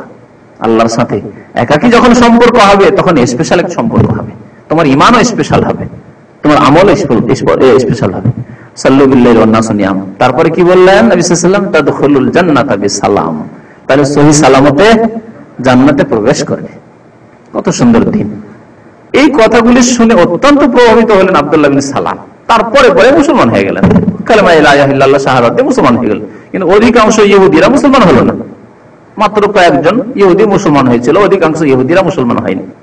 খ্রিস্টানদের মধ্যে ওই রকম, খ্রিস্টান মদিনায় ছিল না, কিন্তু আশেপাশে যে এলাকা খ্রিস্টান ছিল, বেশ কিছু খ্রিস্টান মুসলমান হয়েছে। যেমন আদি বিন হাতেম খ্রিস্টান ছিলেন, খ্রিস্টান থেকে ইসলাম গ্রহণ করেছিলেন। তারপরে নাজরান, বর্তমানে সৌদি আরবের মধ্যে নাজরান একটি শহর, এই নাজরান এলাকায় বেশ কিছু খ্রিস্টান বসবাস করতো, তাদের কিছু লোক মুসলমান হয়েছেন, কিছু হননি, পরে তারা মুসলমান হয়েছে। আল্লাহ বলছেন যে নবী সাল্লাল্লাহু আলাইহি ওয়াসাল্লামের আগমনের পরে, অর্থাৎ বাইয়ানা, সুস্পষ্ট প্রমাণ আসার পরে বিচ্ছিন্নতা দেখা দিল, দুই ভাগে ভাগ হয়ে গেল। অথচ তাদের সবাইকে আদেশ ছিল যে দ্বীন ইসলাম যখন আসবে, শেষ নবী যখন আসবেন, তখন তোমরা সবাই এক বাক্যে স্বীকার করে নেবে এবং তার রিসালাতের শাহাদাত দিয়ে আশহাদু আল্লা ইলাহা ইল্লাল্লাহ ওয়া আশহাদু আন্না মুহাম্মাদান আবদুহু ওয়া রাসূলুহু পড়ে মুসলমান হয়ে যাবে। তারা বিচ্ছিন্নতা করে দিল, সবাই ইসলাম গ্রহণ করলো না। আহলে কিতাবদের কথাই শুধু বললেন, মুশরিকদের কথা কেন বললেন না? বলতে চেয়েছি, মুশরিকদের কথা এই জন্য বললেন না যে নবী করিম সাল্লাল্লাহু আলাইহি ওয়াসাল্লামের আশেপাশে যে সব মুশরিকরা, পৌত্তলিকরা ছিল, তারা সবাই মুসলমান হয়ে গেছিল প্রায়। নবী সাল্লাল্লাহু আলাইহি ওয়াসাল্লামের জীবদ্দশার সাথে শিরক সাফ হয়ে গেছিল মক্কা মদিনার আশপাশ থেকে।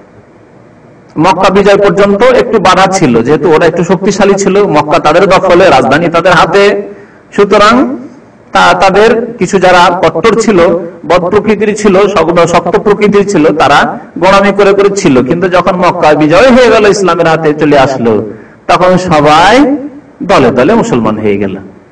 একটা দুটো চারটা করে মুসলমান হতো, একটি পরিবার দুটি পরিবার করে মুসলমান হতো। কিন্তু মক্কা বিজয়ের পরে কি হলো? আল্লাহ সূরা নাসরে বলছেন, ইযা জা নাসরুল্লাহ ওয়াল ফাতহ ওয়া রাআইতান নাসা ইয়াদখুলুনা ফি দীনিল্লাহি আফওয়াজা। বিজয় আসার পরে ইয়াদখুলুনা ফি দীনিল্লাহ, মানুষদেরকে তুমি দেখবে যে তারা আল্লাহর দ্বীনে প্রবেশ করছে আফওয়াজান, মানে দলে দলে।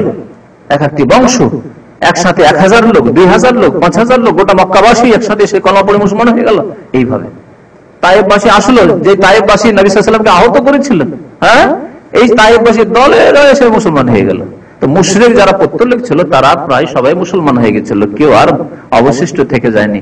এজন্য তাদের কথা বলা হয় যে তারা বিচ্ছিন্নতা করেছিল, বরং তারা মুসলমান হয়ে গেছিল। কাছের যারা মুশরিক, দূরের মুশরিক ছিল, তারা হয়তো সবাই হয়নি। তাদের মধ্যে থেকে আল্লাহ যাদেরকে তৌফিক দান করেছেন, আল্লাহ আমাদেরকে তৌফিক দান করেছেন যে তাদের মধ্যে থেকে আল্লাহ আমাদেরকে বেছে নিয়েছেন। সুদূর বাংলাদেশে কত কাফের হিন্দু পার হওয়ার পরে সুদূর বাংলাদেশে আল্লাহ ইসলাম পৌঁছে দিয়েছেন, সিংহভাগ মুসলিম, বলবো আলহামদুলিল্লাহ। পাকিস্তান অধিকাংশ মুসলিম, আরো বেশি চলে যান, আরো বাংলাদেশ থেকে আরো কত দূরে, ইন্দোনেশিয়া, মালয়েশিয়া চলে যান, আপনি বরুণাই চলে যান, অধিকাংশ মুসলমান। আল্লাহ তৌফিক দিয়েছেন। এরা ছিল পৌত্তলিক মুশরিক, পুতুল পূজারী ছিল। তাদের মধ্যে থেকে আল্লাহ রাব্বুল আলামিন অধিকাংশদেরকে মুসলিম হওয়ার তৌফিক দান করেছেন, বলুন আলহামদুলিল্লাহ। আল্লাহ বলছেন, আমা তাফাররাকাল্লাযিনা উতুল কিতাবা ইল্লা মিন বাদি মা জাআতুল বায়িনাহ।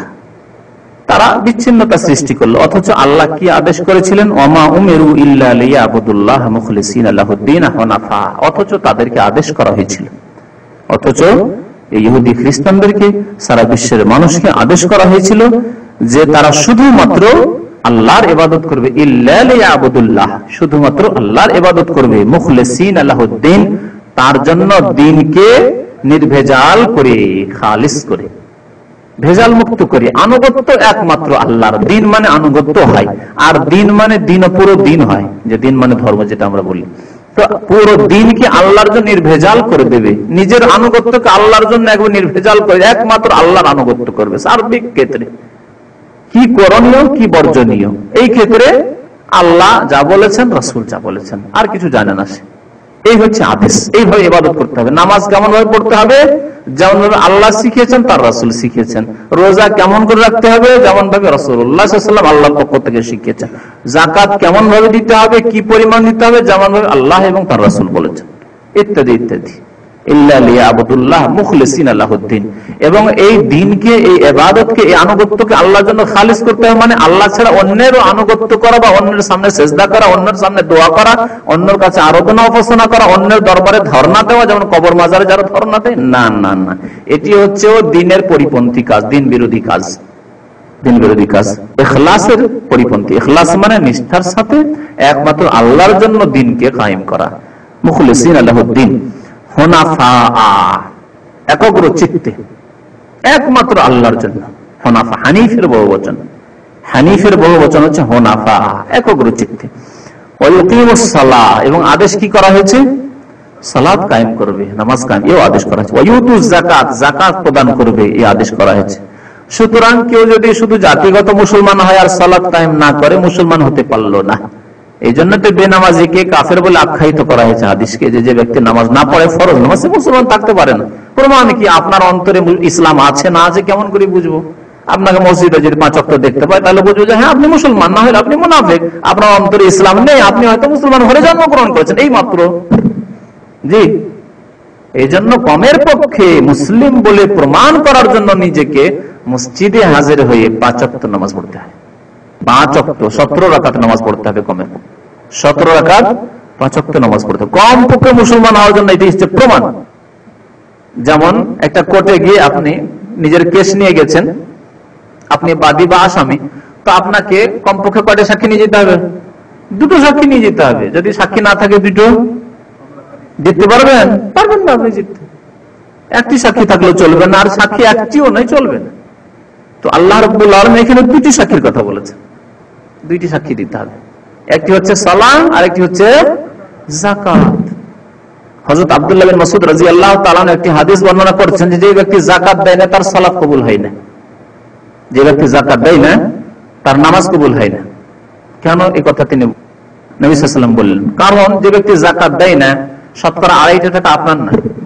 আপনার কাছে 100 টাকা থাকলে 2.5 টাকা আপনার নয়, এটি কার?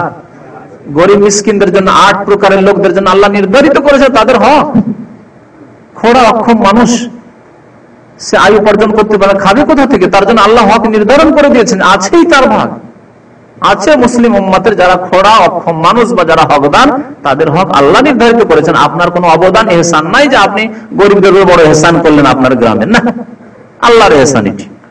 আল্লাহ ফরজ না করলে আপনি করতেন না, হয়তো চিন্তা করতেন যে আমার 5 লাখ টাকা থাকলে অনেক টাকায় চলে যাচ্ছে। কি বলছিলাম?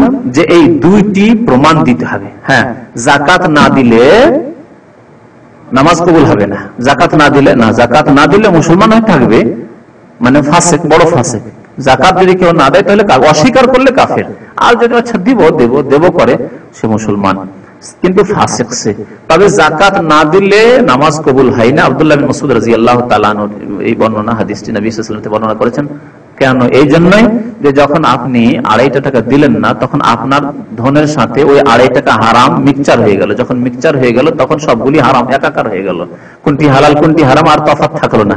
তখন আপনি হারাম খাচ্ছেন, আর হারাম খেয়ে ইবাদত বন্দেগী করবেন, আল্লাহ রাব্বুল আলামিনের কাছে গ্রহণযোগ্য নয় এইভাবে।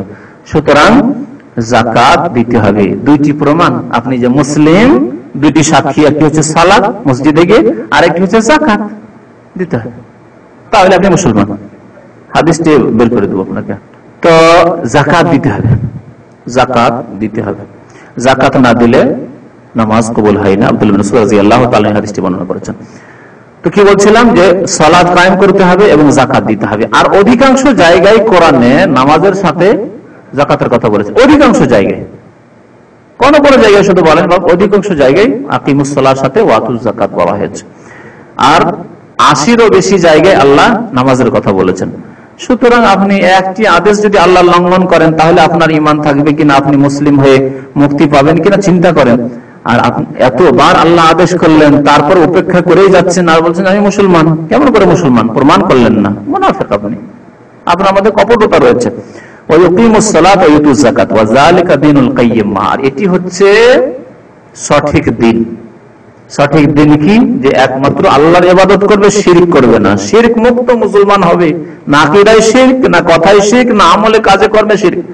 আর সালাত কায়েম করবে, যাকাত দেবে, এই হচ্ছে সঠিক দিন। এগুলি যে কায়েম করলো, বাকিগুলো তখন কায়েম করবে, হারাম থেকে বেঁচে থাকবে, আর বাকি যেসব ফরজ ওয়াজিবাত রয়েছে সেগুলি করবে। একজন মানুষ যদি 5 ওয়াক্ত নামাজের পাবন হয়, জামাত সহ মসজিদে গিয়ে নামাজ পড়তে, যেহেতু মসজিদে নামাজ পড়তে হবে ওয়াজিব, আর যাকাতও দেয়, তাহলে সে ব্যক্তি হজ করবে না এমন হতে পারে না। আমার দেশের মানুষরা হজের জন্য পাগল থাকে। যাকাত না দিলেও অনেকে যাকাত দিতে পারে না, যাকাত দেওয়ার সামর্থ্য নেই, তারপর হজের জন্য পাগল, হজে যেতেই হবে, জমি জায়গা বিক্রি করেও হজে আসে। তাহলে হজের চাহিদা অনেক বেশি মানুষের মধ্যে আছে। অলস কোথায়? নামাজে অলস, অথবা অনেক বেনামাজি হজ করতে আসে, আসে না? অনেকে বেনামাজি হজ করতে আসে, এখান থেকে অনেকে যাচ্ছে বেনামাজি হজ করে এসছে, আবার বেনামাজি। তাহলে নামাজটা বেশি ভারী মনে হচ্ছে, অথচ হজে পয়সাও লাগছে।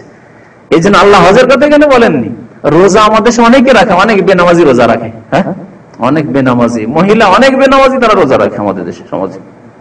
রোজা ছাড়ছে না, বুঝতে পারছেন? রোজা ছাড়ছে না, যে নামাজ না পড়ো। নামাজ পড়ে আমাদের দেশে রোজার দিনে কিরকম নামাজ? ওই তারাবির নামাজটা। ভ্রান্ত কিছু ধারণা আছে যে তারাবিটা না পড়লে রোজা হবে না, তো রোজাটাকে তো হওয়াতে হবে, তো ওই জন্য তারাবি পড়ে। আর ইফতার করলে এখনই কি করে নামাজ না পড়ে, তো মাগরিবটা পড়তে যায়। অনেকে দেখা যায় যে মাগরিব আর এশাটা পড়ে, তারাবিটা পড়তে হবে, এই জন্য এশা পড়ে, আর মাগরিবটা পড়ে যে এখনই ইফতার করলাম তো যাই মাগরিবটা পড়ি। এই দুই নামাজ পড়ে রমজান মাসে, আর রমজান শেষ হলে শেষ। তো সালাত এবং যাকাত যারা কায়েম করে নেবে, তারা বাকি আর কটি ফরজ থাকছে? তাওহীদ হয়ে গেল, মুখলিসিনা লাহুদ্দিন, কালিমা লা ইলাহা ইল্লাল্লাহ, আর তারপরে সালাত হয়ে গেল, যাকাত হয়ে গেল, আর বাকি থাকে দুইটি, রোজা আর হজ। যেমন বললাম যে রোজা হজ করবেই মানুষ, যারা যাকাত দেবে আর নামাজ পড়ে 5 ওয়াক্ত, অবশ্যই রোজা হজ করবে। ওয়াযালিকা দীনুল কাইয়্যিম, এইজন্য আল্লাহ বলেন এটি হচ্ছে সঠিক দিন, এই হচ্ছে সঠিক দিন। তারপরে আল্লাহ রাব্বুল আলামিন এখন পরিণতি বর্ণনা করছেন কাদের? যারা বিচ্ছিন্ন হলো সঠিক দিন থেকে, নবী করিম সাল্লাল্লাহু আলাইহি সাল্লামের অর্থাৎ আল বাইয়িনার আগমনের পরে, কোরআন এসে যাওয়ার পরে যারা কুফরির পথ অবলম্বন করলো, অস্বীকার করলো, তাদের পরিণতি কি? তাদের কথা প্রথম বর্ণনা করেছেন। তারপরে যখন কাফেরদের এই পরিণতি, তাহলে যারা ইসলাম গ্রহণ করলো, আহলে কিতাবদের মধ্যে তো ইহুদি খ্রিস্টান থেকে মুসলমান হয়ে গেল, অথবা পৌত্তলিক মুশরিক ছিল, সে মুসলমান হয়ে গেল, তার বা কি পরিণতি? তার জন্য আল্লাহ কি প্রতিফল রেখেছেন, যাজা রেখেছেন, প্রতিদান রেখেছেন, তাও আল্লাহ বর্ণনা করে এই সূরার সমাপ্তি করেছেন। তো মহান আল্লাহ ইরশাদ করেছেন, ইন্নাল্লাযীনা কাফারু মিন আহলিল কিতাব ওয়াল মুশরিকিনা ফী নারি জাহান্নাম খালিদিনা ফিহা উলাইকা হুম শাররুল বারিয়াহ। নিশ্চয়ই আল্লাযীনা কাফারু, যারা কাফের হয়ে গেল, কুফরি করল, অস্বীকার করলো, মুহাম্মদ সাল্লাল্লাহু আলাইহি ওয়াসাল্লামকে আমরা রাসূল মানতে পারি না, কোরআনে আমরা বিশ্বাস করতে পারি না।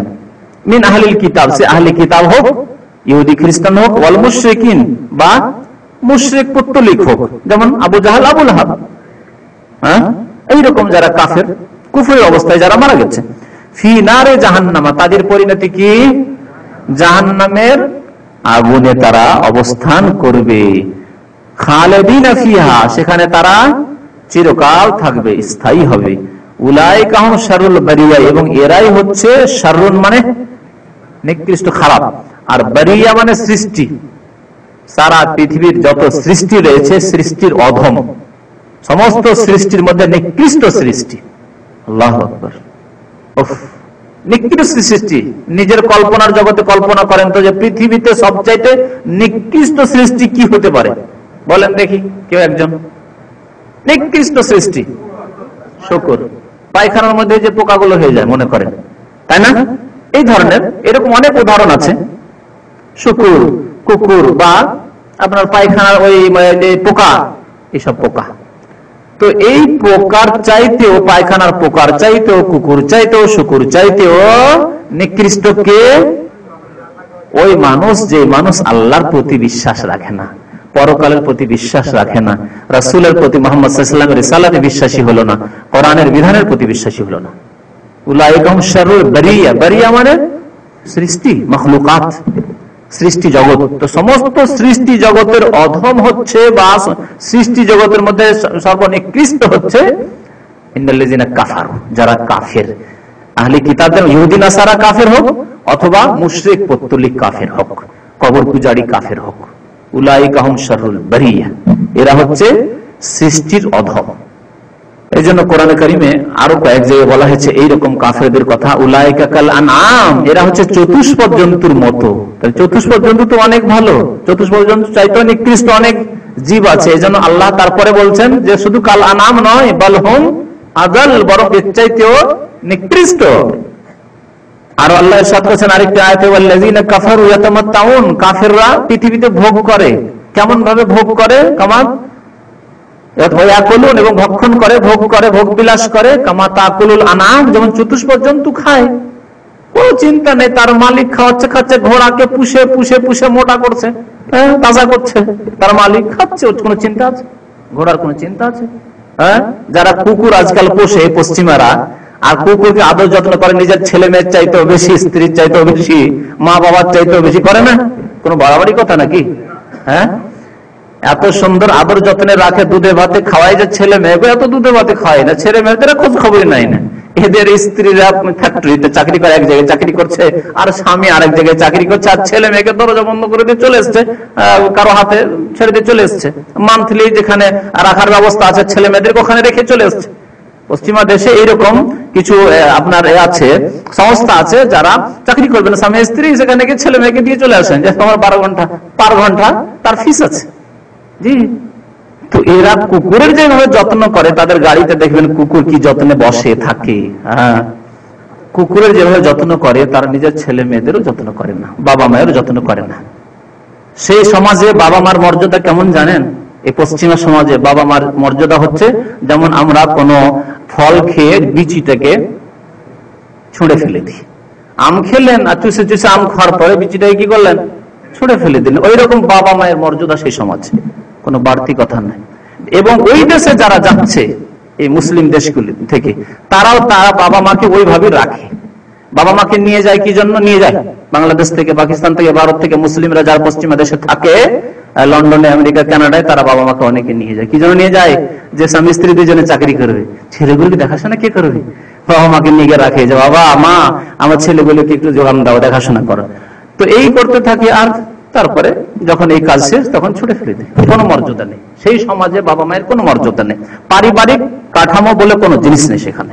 কিন্তু আলহামদুলিল্লাহ মুসলিম সমাজ এখনো যেটুকু কল্যাণ মুসলিম সমাজ আছে, যদিও মুসলিম সমাজ তাদের সঠিক ইসলাম থেকে অনেক দূরে রয়েছে, এখন তাদের ইসলামে ফিরে আসার জন্য অনেক সময় এবং মেহনতের প্রয়োজন আছে, প্রচেষ্টার প্রয়োজন আছে। তারপরেও আজকে একটি পরিবারকে নেন, মুসলিম পরিবার, যেই পরিবারে বুড়ো বাবা মা আছে, এই বাবা মায়ের কি শ্রদ্ধা সে করে, তার স্ত্রী করে, শ্বশুর শাশুড়ি, আমাদের দেশের মহিলারা কত শ্রদ্ধা করে, নিজের বাবা মায়ের মতো মনে করে শ্বশুর শাশুড়ি, করে না? অথচ পরের মেয়ে এসে বাবা মায়ের মতো শ্রদ্ধা করে, বাবা মায়ের মতো খেদমত করে, অথচ তার বাবা মা না। আল্লাহ বলছেন বাবা মায়ের খেদমত করে, তোমার বাবা মা, অথচ আপনার স্ত্রী এসে আপনার বাবা মায়ের খেদমত করে ওইভাবে নিজের বাবা মায়ের মতো। তারপরে আপনার ছেলেদের কথা নেন, তাদের দাদা দাদি বা নানা নানি, এ দাদা দাদি কি শ্রদ্ধা বাড়িতে, হ্যাঁ, মুরব্বী হয়ে বসে আছে, বুড়ি দাদি নানি বসে আছে, বুড়ো বাবা দাদা বসে আছে, নানা বসে আছে, আর ছোট ছোট ছেলেরা মেয়েরা আপনার অর্থাৎ যারা নাতি নাতনি, তারা কি শ্রদ্ধা করে তাকে, দাদি নানি, কি শ্রদ্ধা আমাদের সমাজে নেই? অবশ্যই, কি সম্মান। দাদি বলেছে, নানি বলেছে, শুনতেই হবে, করতেই হবে। তো শারুল বারিয়া, সৃষ্টির অধম বলা হয়েছে। আল্লাহ রাব্বুল আলামিন আরেকটি আয়াতে সূরা আনফালে বলেছে, ইন্না শাররাদ দাওয়াব ইনদাল্লাহিল্লাযীনা কাফারু ফাহুম লা ইউমিনুন। ইন্না শাররাদ দাওয়াব, নিকৃষ্ট জন্তু, দাওয়াব মানে জন্তু, নিকৃষ্ট জন্তু হচ্ছে আল্লাযীনা কাফারু, যারা কাফের, নিকৃষ্ট জন্তু। আল্লাযীনা লা ইউমিনুন, যারা ঈমান নিয়ে আসেনি, আল্লাহর প্রতি বিশ্বাস করেনি, কোরআনের প্রতি বিশ্বাস করেনি, রাসূলের প্রতি বিশ্বাস করেনি, পরকালে জান্নাত জাহান্নামে বিশ্বাস করে না, তারা হচ্ছে নিকৃষ্ট শাররাদ দাওয়াব। তারপরে আল্লাহ রাব্বুল আলামিন মুমিনদের কথা বর্ণনা করেছেন, ইন্নাল্লাযীনা আমানু ওয়া আমিলুস সালিহাত। এটি হচ্ছে কোরআনের ভঙ্গি, কোরআনের ভাষা এবং এর ভঙ্গি কত সুন্দর অলংকার। যখনই কাফেরদের অবস্থা বর্ণনা করা হয়েছে তখনই মুমিনদের অবস্থা বর্ণনা করা হয়েছে, যখনই জাহান্নামের কথা বর্ণনা করা হয়েছে তখনই জান্নাতের কথা বর্ণনা করা হয়েছে, যখন আল্লাহর আযাব শাস্তির কথা বর্ণনা করা হয়েছে তখনই আল্লাহর নিয়ামত অনুগ্রহের কথা, রহমতের কথা বর্ণনা করা হয়েছে।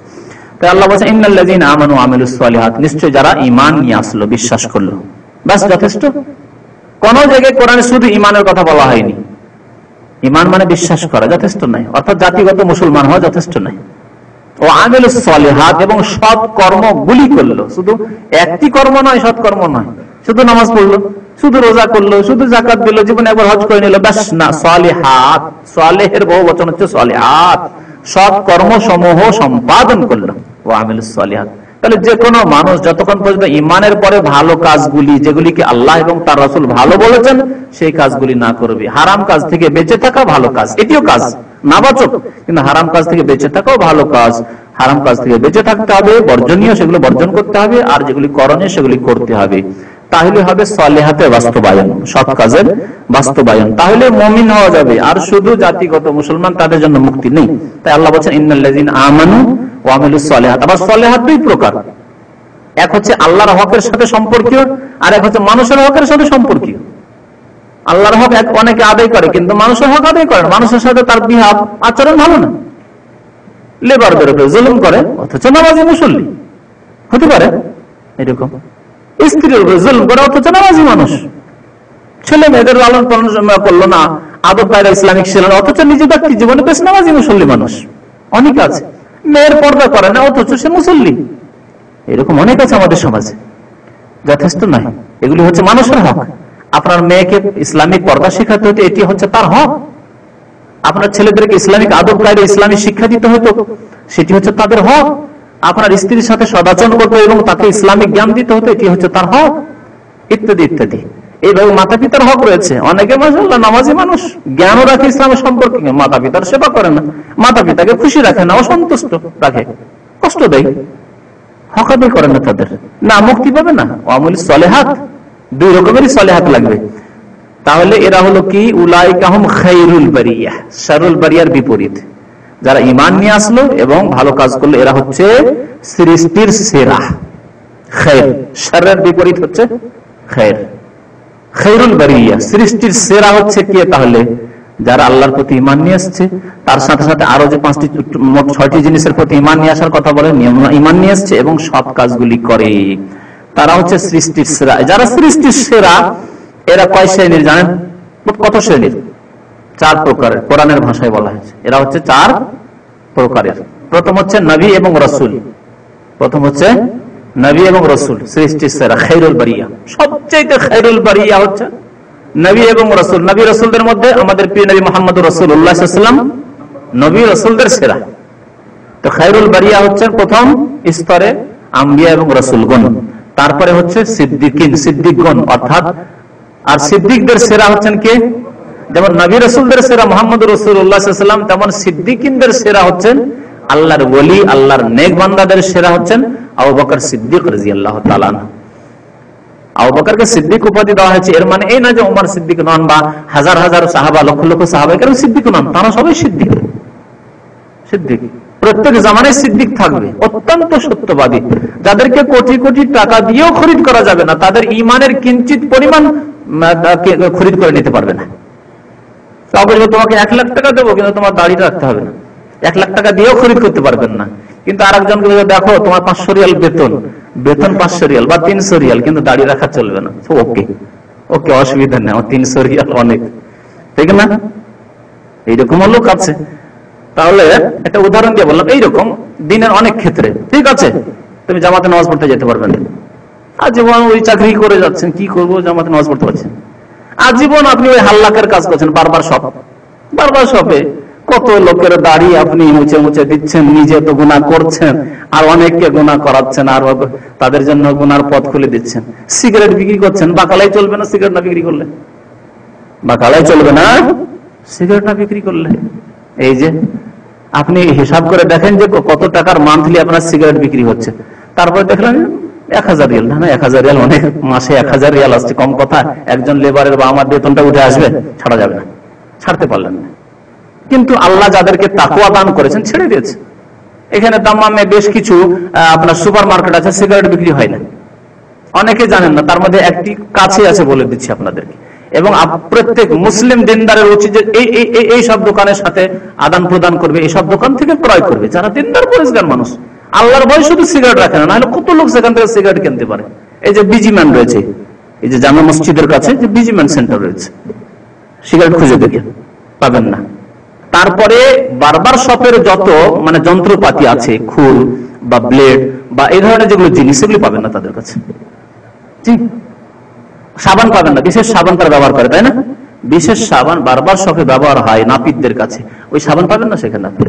এই খবরটি কিছুদিন আগে আমি জানলাম এবং খুব খুশি হলাম। আরো বেশ কিছু এরকম সুপার মার্কেট রয়েছে। তো কাশিমে দেখতাম অনেক রয়েছে, কাশিমে বেশ কিছু বারবার শপ আছে, বারবার সব লেখা আছে যে এখানে দাড়ি শেভ করা হয় না, অথচ সে জানছে যে আমার লস, আর্থিক লস আছে, কিন্তু তাকে আর্থিক লসে খরিদ করে নিতে পারে, তার ইমানকে খরিদ করতে পারে না। তো খায়রুল বারিয়া সিদ্দিকিন, প্রত্যেক জামানায় সিদ্দিকিনরা থাকবেন, দ্বিতীয় স্তর তাদের। তারপরে সোহাদা, শহীদগণ। এই যে শহীদগণ, শহীদ মানে কি? শহীদ মানে যারা আল্লাহ রাস্তায় জিহাদে গিয়ে শহীদ হয়েছেন, এরা হচ্ছে সর্বোত্তম শহীদ। বাকি অন্যান্য আরো শহীদ রয়েছে 7 প্রকারের বা তারও বেশি হতে পারে। তো এরাও শহীদ, হুকুমের দিক দিয়ে, বিধানের দিক দিয়ে, মানে শহীদের মর্যাদা পাবেন।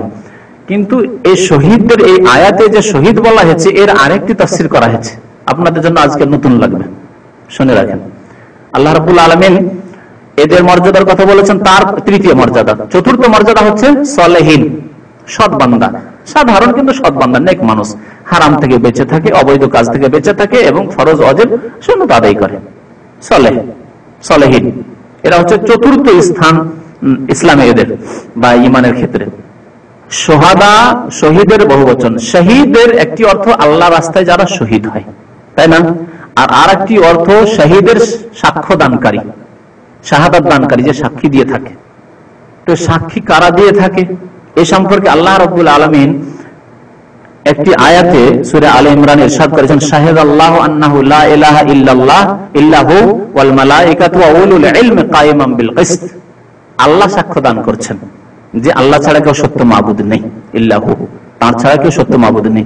ওয়াল মালায়েকা, ফেরেশতাগণ সাক্ষ্য দান করছেন।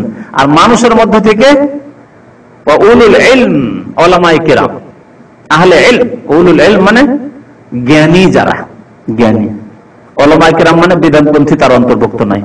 উলামায়ে কেরাম মানে জরুরি নয় যে সে মাদ্রাসা থেকে একেবারে পাগড়ি নিয়ে ফারিগ হয়ে আসবে, কওমি মাদ্রাসা থেকে বালিয়া মাদ্রাসা থেকে কামেল ডিগ্রি নিয়ে আসতে হবে, জরুরি নয়। উলামার অর্থ ইসলামের বুঝে নেন। উলামা তো আমাদের ভাষায় সে আলেম, দেশি ভাষায় যে একটা মাদ্রাসা থেকে পাশ করলো সে আলেম হয়ে গেল, না না। আলেম মানে জ্ঞানী। কিসের জ্ঞানী? দ্বীন ইসলাম সম্পর্কে, কোরআন এবং হাদিস সম্পর্কিত। কোরআন এবং হাদিস সম্পর্কে যেখান থেকে হোক না কেন সে জ্ঞান হাসিল করেছে, যথেষ্ট জ্ঞান হাসিল করেছে, যার মাধ্যমে সে নিজেকে বাঁচাতে পারে, নিজের পরিবারকে বাঁচাতে পারে, নিজের আপনজন আত্মীয়দেরকে বাঁচাতে পারে, মুসলিম সমাজকে দাওয়াত দিতে পারে সঠিক দিনের। এ হচ্ছে আলেম, উলুল ইলম। এদের মর্যাদা হচ্ছে তৃতীয় মর্যাদা। এদেরকে শাহাদা আল্লাহ এখানে বলেছেন। শাহেদ আল্লাহ, সাক্ষ্য দান করেছেন আল্লাহ, ফেরেশতা এবং মানুষের মধ্যে থেকে উলুল ইলম, জ্ঞানীগণ, উলামায়ে কিরাম। তো যারা উলামায়ে হাক্কানি, উলামায়ে রাব্বানি, সৎ উলামায়ে কিরাম, কোরআন সুন্নাহর উপর যারা কায়েম, তাদেরও মর্যাদা রয়েছে কোরআনে।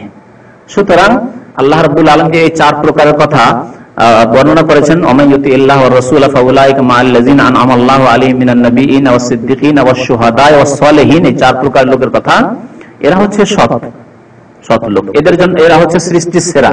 তো সৃষ্টির সেরা খায়রুল বারিয়া, নবিয়িন ওয়াস সিদ্দিকিন ওয়াস শুহাদা। তাহলে শুহাদার দুইটি তাফসীর মনে রাখবেন। এক হচ্ছে যারা আল্লাহর রাস্তায় নিজের জীবনকে কুরবানি করেছেন, শহীদ হয়েছেন। আর আরেক হচ্ছে উলামায়ে কেরাম, যাদেরকে আল্লাহ সঠিক দিনের জ্ঞান দান করেছেন এবং সেই সঠিক দিন পালনও করে বটে। এইরকম না যে সঠিক দিনের জ্ঞান রয়েছে, কামেল পাস, ফার্স্ট ডিভিশন পাস, আমাদের দেশে অনেক আছে কামেল পাস, ফার্স্ট ডিভিশন পাস, আর হারাম কাজ করে, হারাম ব্যবসা করে, নাই হারাম কাজ করে।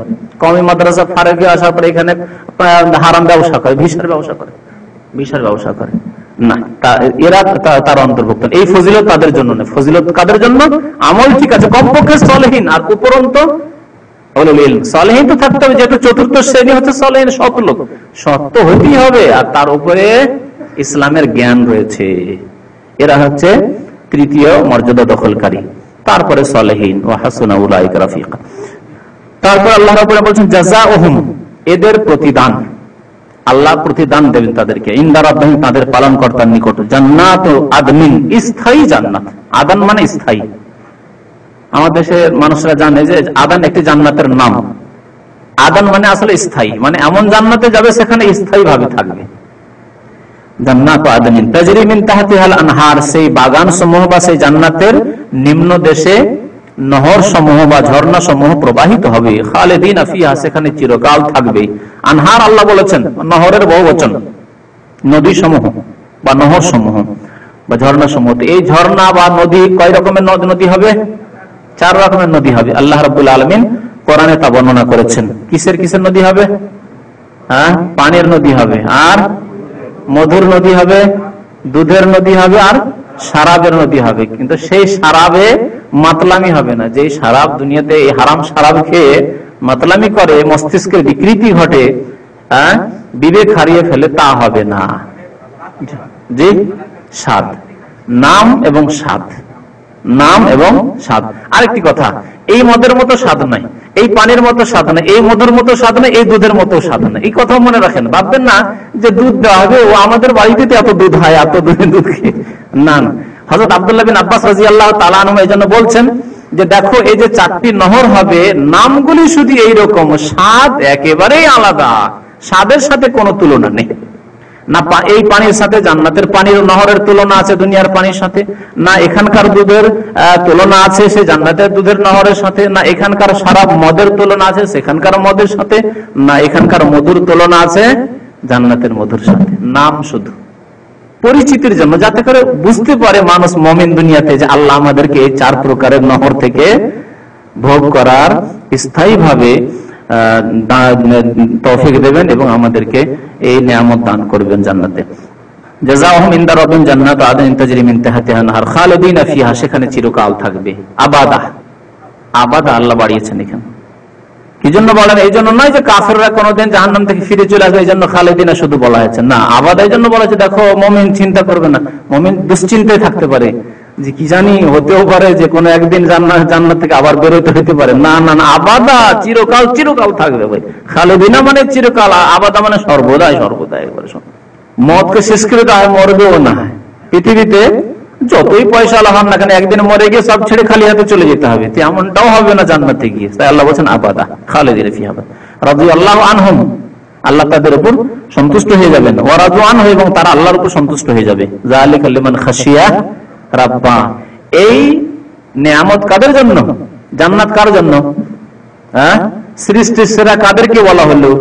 লিমান খাশিয়া রাব্বা, যারা ভয় করে তার তাদের পালন কর্তাকে, বা যে ব্যক্তি তার পালন কর্তাকে ভয় করে চলে, যে আল্লাহকে ভয় করে এবং ভয় করে জীবনযাপন করে আল্লাহর ভীতির সাথে, তাকওয়ার সাথে, তার জন্য এই নিয়ামত রয়েছে, জান্নাত রয়েছে চিরকালের। যে ভয় করে না তার জন্য জান্নাত নয়, কারণ যে ভয় করেন তার দ্বারা যে কোনো সময় যে কোনো রকমের পাপ হতে পারে। জি, তো আল্লাহকে যারা ভয় করে তার জন্য রয়েছে এই প্রতিদান, যালিকা লিমান খাশিয়া রাব্বাহ।